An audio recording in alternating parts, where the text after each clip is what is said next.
السلام عليكم ومرحبا بكم في قناة وصفات اقتصادية مع سيرين.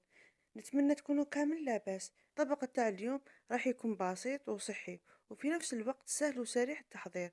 طبق الخرشف من بين الأطباق اللي محتمدتها في رمضان. فيديو تاع العي راح يكون خاص اللي عندها مشكل مع أصحاب الدار اللي ما ياكلوهاش الخرشف، وكما على بالنا كامل الخرشف عنده قيمة غذائية كبيرة. الطريقة تاعي وراح يعجب الصغير قبل الكبير، ماشي مبالغة بصح يا البنات صح بنين.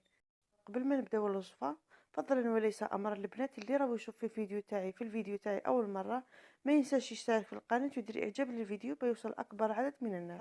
حطيت الزيت سخنتها، ومن بعد حطيت العظمه تاع الدجاج اللي نحيت منها السرده كما راكم تشوفوا. قليتها شويه ودرت لها لي زيبيس واش درت البنات، درت فلفل الكحل ودرت الملح والكمون وراس الحانوت. ومن بعد قليتها البنات ودرت لها الحميصه كما شفتوها ومرقتها وخليتها طيب.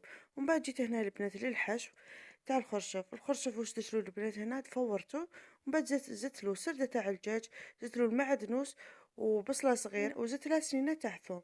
ومن بعد بديت نلحي فيه. ونفس لي زيبيس البنات اللي درتهم في لاصوص درتهم للخرشف هنايا. وزدت لها وزدت لهم هنايا، زدت لها فرماج رابي وزدت لها حبه تاع بيض كما شفتوا والملح.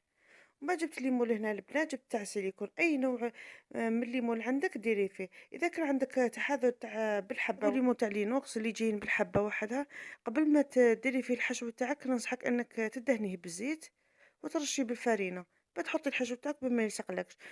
ومن الأحسن إذا توفر عندك تاع سيليكون ديري فيه تاع سيليكون خير، تاع سيليكون راح يتنحالك بكل سهولة.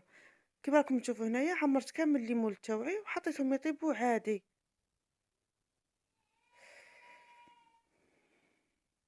وهنا لاصوص تاعي البنات هنا طابت كيما راكم تشوفوا، درت لها رشه خفيفه، درت لها رشه تاع معدنوس وغطيت عليها.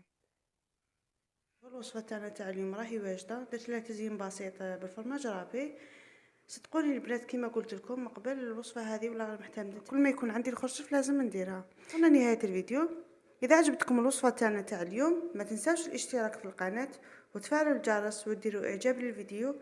والسلام عليكم.